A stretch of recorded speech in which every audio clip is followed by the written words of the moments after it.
हर किसी की जिंदगी में कुछ अरमान और सपने होते हैं जिनको पूरा करने के लिए इंसान हर संभव प्रयास करता है और लगन के साथ संघर्ष करता है ताकि उसका उद्देश्य पूरा हो सके। यह कहानी भी एक ऐसे ही इंसान की है जो किसी व्यक्ति से मिलने की चाहत में खो चुके हैं, क्योंकि इस व्यक्ति का कहना है कि वह उनको कृष्ण भगवान स्वरूप मानते हैं और उसे उम्मीद है कि एक दिन ये सुदामा उन तक अवश्य पहुंचेगा। 70 साल की आयु में आदमी को खुद को स्वस्थ रखने के लिए संघर्ष करना पड़ता है, लेकिन हरियाणा के चरखी दादरी जिले के गांव कारीमोद निवासी 72 वर्षीय रामचंद्र स्वामी ने 10 साल पहले देश को स्वस्थ बनाने की ठानी और झाड़ू उठा अकेले ही स्वच्छता मुहिम शुरू की, जो आज भी जारी है। प्रधानमंत्री नरेंद्र मोदी से प्रभावित होकर सेवा भावना से झाड़ू उठाने वाले रामचंद्र अपनी झाड़ू से निःशुल्क सार्वजनिक स्थानों को चमकाने में जुटे हुए हैं और उन्होंने हरियाणा के अलावा गुजरात, राजस्थान में कई स्थानों पर लगातार स्वच्छता मुहिम चलाई है। वहीं रामचंद्र ने प्रधानमंत्री से प्रभावित होकर झाड़ू उठाई थी और वे पीएम से मिलने की तमन्ना लिए आज भी अपने कार्य में जुटे हुए हैं। प्रधानमंत्री नरेंद्र मोदी को भगवान कृष्ण स्वरूप मानने वाले रामचंद्र स्वयं को गरीब सुदामा बताते हैं और पीएम मोदी से मिलने 2 बार दिल्ली तक की पैदल यात्रा कर चुके हैं, लेकिन उनकी मुलाकात नहीं हो पाई। नरेंद्र मोदी के प्रति उनकी आस्था के चलते लोग उन्हें मोदी भगत के नाम से जानते हैं। बता दें कि गांव कारीमोद निवासी रामचंद्र स्वामी ट्रक ड्राइवरी का काम करते थे और अक्सर उनका गुजरात आना जाना रहता था।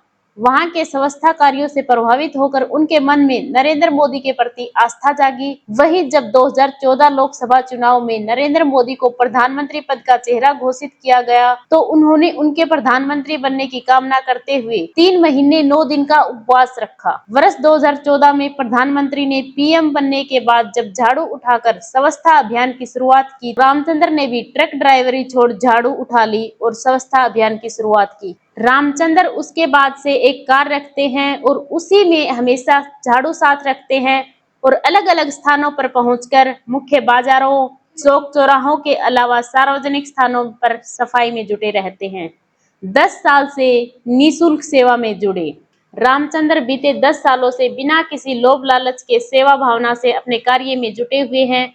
उन्होंने बताया कि उन्होंने लिखित शपथ पत्र दे रखा है कि यदि वे कहीं भी स्वच्छता कार्य करते समय किसी हादसे का शिकार हो जाए या उनकी मौत हो जाए, उसका जिम्मेदार कोई नहीं होगा, वे स्वयं जिम्मेदार होंगे और इसके बदले किसी प्रकार का अनुदान या कोई आर्थिक सहायता भी उनके परिजनों को ना दी जाए। वे केवल और केवल सेवा भावना से कार्य करना चाहते हैं। उन्होंने कहा कि वे जहां भी जाते हैं वहां चाय पीने के अलावा कुछ भी नहीं लेते हैं। अनेक ग्राम पंचायत कर चुकी हैं सम्मानित। रामचंद्र सार्वजनिक स्थानों के अलावा गांव में पहुंचकर पूरे गांव को अकेले अपने दम पर स्वस्थ करते हैं। इसके लिए कई पंचायतों द्वारा उन्हें प्रशस्ति पत्र भी प्रदान किए गए हैं। इसके अलावा वे सार्वजनिक स्थानों व मुख्य बाजारों में लगातार अभियान चलाते हैं। उन्होंने कई बार गुजरात में भी स्वच्छता अभियान चलाए हैं, जिनमें प्रमाण पत्र उनके पास मौजूद हैं। रामचंद्र ने बताया कि उन्होंने शुरुआत अपने गाँव से की थी और चंडीगढ़ से पहुंची टीम ने गांव की स्वच्छता को देख गांव को पॉलीथीन मुक्त किया था, जिसके बदले ग्राम पंचायत को 1 लाख रुपए की इनामी राशि भी प्राप्त हुई थी। मोदी से मिलने की है तमन्ना। झाड़ू के साथ गाड़ी में नरेंद्र मोदी की फोटो साथ रखने वाले रामचंद्र की तमन्ना है कि वे एक बार नरेंद्र मोदी से मिले। इसके लिए उन्होंने प्रयास भी किया और 170 किलोमीटर की पैदल यात्रा कर दिल्ली पहुंचे, लेकिन उनकी मुलाकात नहीं हो पाई। वहीं रामचंद्र का ये भी कहना है कि वे किसी की सिफारिश से उनसे नहीं मिलेंगे, बल्कि अपने काम की बदौलत उनसे मिलेंगे। उन्होंने कहा कि वे उन्हें श्री कृष्ण भगवान स्वरूप मानते हैं और उसे उम्मीद है कि एक दिन ये सुदामा उन तक अवश्य पहुंचेगा।